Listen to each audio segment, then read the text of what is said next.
Please rewind this cassette. So, where does one begin when you talk about the complicated relationship that Christopher Nolan is having with his movie Tenet being released and the current situation we're going through with COVID-19 and theaters being shut down for what feels like now to be 6 months, although I don't think it's quite been that long. I still think theaters were open in March or April.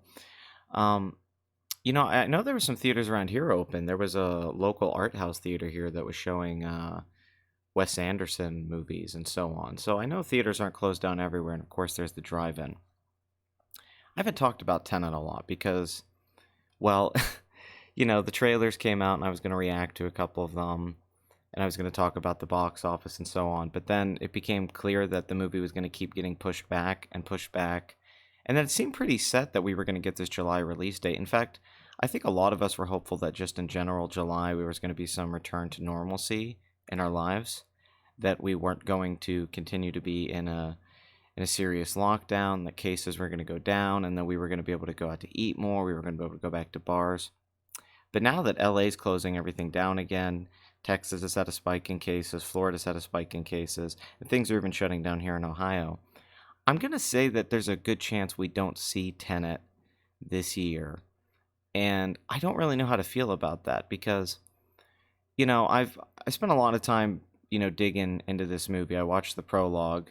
I didn't watch it on the internet several times. And I was really fascinated by it, although once again it suffered from the Christopher Nolan sound mixing issue where I don't know what the hell anyone is saying. Why has he been doing this ever since, like, Dark Knight?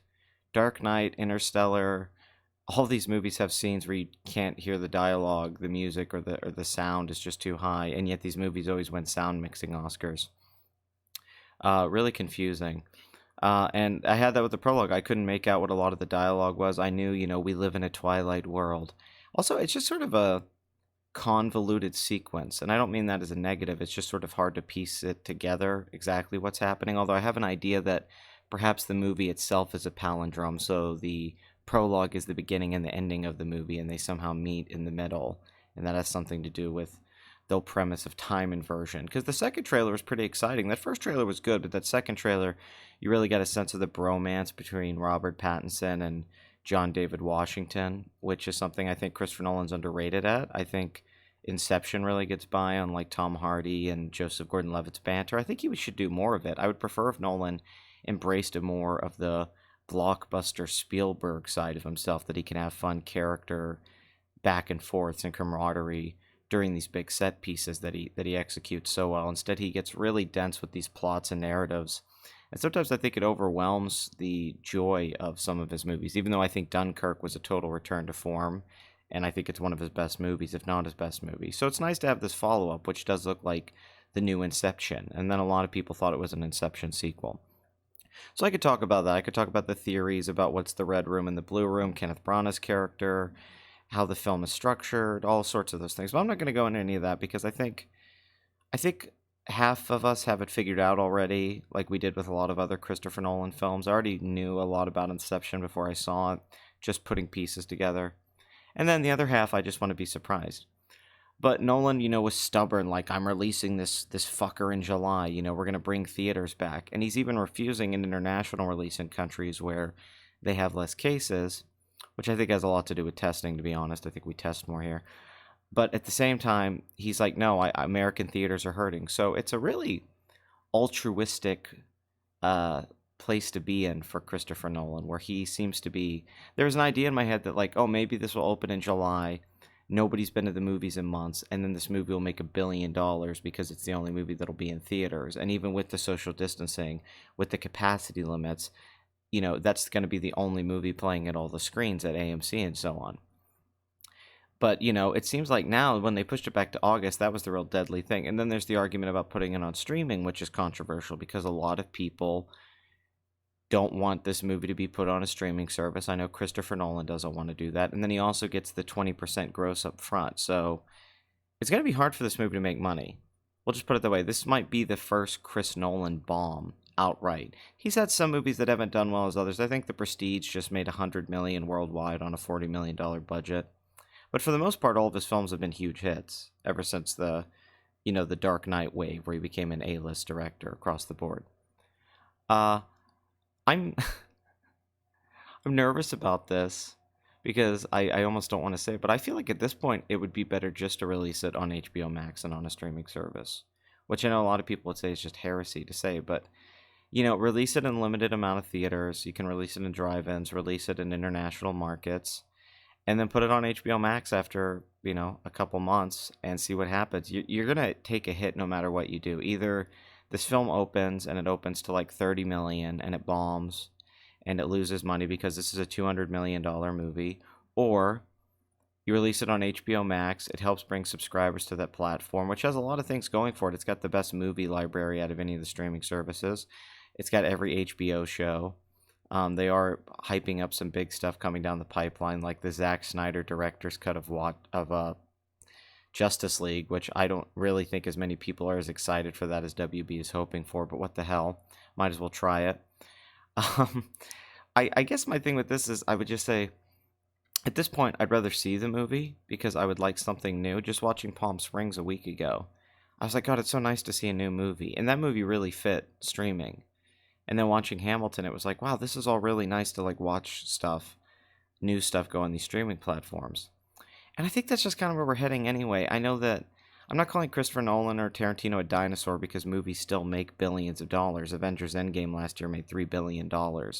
And as you know, I used to do a show in here called Box Office Addict before it got canceled, basically, where I would break down the box office of movies. And yeah, at this point, I just think release it on the streaming service, take the hit on the budget, release it in as many theaters as you can, and just let people see it. Because at a point, it's almost, as a filmmaker, don't you want people to see your movie? I know you want them to see it in the right way in 70 millimeter on IMAX, how you intended it. But wouldn't you rather people just see the movie at this point instead of pushing it back to next summer and then making it wait a year? Because you're going to lose money no matter what you do. You either lose money now by releasing it in August, or you lose money next year because you're going to have to market it all over again and spend another $50 million, on that. And we don't even know where we're going to be at next year. So I don't know nobody really wins in this, Nolan doesn't win because he's not going to get a lot of money from it. Because I don't think it's going to make a lot of money. I don't think the studio is going to make any money off of it. But take the hit, put it on HBO Max, see what the fuck happens, and roll the dice on it. Basically, I mean that's where we're at. Roll the dice on it. We live in a new time, and it sucks because I think had this movie come out in a normal year, had this not been the year we live in, I think it could have made $1 billion. I actually really do. I think this could have been $1 billion movie because Inception made $830 million back in 2011, 2010. So I think today this would have made $1 billion. But what do you do? I mean, I wanted to see it in the theater. I would still like to see it in the theater if it did open at a drive-in or at a theater with 25% capacity. I would certainly go see it. But I don't know. I don't know what to think anymore about this one. It's very difficult because there's a lot of things. WB doesn't want to upset Nolan. Nolan wants the movie released this way. He's been fighting with the studio. He's been really the main guy that's been, everyone's waiting for this movie to be released because this affects Mulan. This affects Wonder Woman. This affects everything that comes out after and if movies can be released or not. This is like the testing film. And there's a lot of pressure on Nolan, and I guess he's the guy for it because he is the, filmmaker of his time. But at this point, I would say release it on HBO Max and just take the hit on the money and hope that it just brings more subscribers to HBO Max. I think it would be huge. I know everyone says, oh, to get torrented more than any movie. Well, it was going to get torrented anyway, man. Every movie, I don't, if they just get like millions of people to subscribe to HBO Max for that month, just like how people would get on HBO to watch like True Detective or Game of Thrones every year. If you're just going to get that many people to watch it, I mean, isn't that a victory in itself? Maybe you make money back on this down the road, long way down the road. And then, maybe later on you release it in theaters like in 2021 and let it make a little bit of money for people who wanted to go see it in the theater. I would certainly watch the movie, and if I liked it, I would go watch it again in theaters, and I would buy a Blu-ray. Like if you released a Blu-ray of it, which it could make millions of dollars off of. So I think there's a way to make a break-even point on this just longer than they probably thought. This was going to be a movie that was profitable, and now it's going to be a movie that they're just going to try to break even. But even if you don't break even, I think there would just be some goodwill for audiences. I think we need positivity right now. I think we're in a very negative place, obviously politically, obviously as a society with everything going on. So I think it would just be goodwill if you just said, hey, here's this movie. This isn't how we wanted to release it. This isn't how we wanted it to go. But we know you guys need something to talk about, because if you are a movie review channel, you're a film critic, you're a film buff, or just a regular moviegoer, there's been nothing to talk about for months. So I think just in a positive sense, this would give people something to talk about for a month or two. And that would be a good thing. Reddit would be crowded. There'd be a bunch of YouTube videos about it. And it would help a lot of other people. And I know what you're saying, like, well, fuck that. Why should they lose money for other people? I think this is a time of sacrifice in some ways. And I think if Nolan sacrificed what he wanted for everyone else, I think that would make a more important statement about him as a filmmaker in this movie than if he just kept clinging on to this thing that seems like it's not going to happen. Out of his control, by the way. I'm not saying that he did anything wrong. It's just what's he supposed to do? This movie's not going to be released wide this year. I think is pretty obvious, especially when we get to winter. So August is your last chance. We still don't know. Maybe it'll come out in August. I don't know. There's a chance it will. But at this point, I would say HBO Max, Blu-ray, limited theatrical release. Honestly, and you most likely will win Best Picture if a bunch of movies don't get released. You have a good chance of like getting more Oscar nominations than you would have otherwise, because there won't be a lot of competition. If they release this in in like one theater in LA, then it's eligible for the Oscars. So what's the worst case scenario? The movie loses money, but it's critically acclaimed, and Christopher Nolan wins Best Director. That's a pretty good outcome, I'd say. And I think it would be I think we need it right now, and I'm not telling anyone what to do, but at this point I would say I would really like if this was released in any form that it could be released in.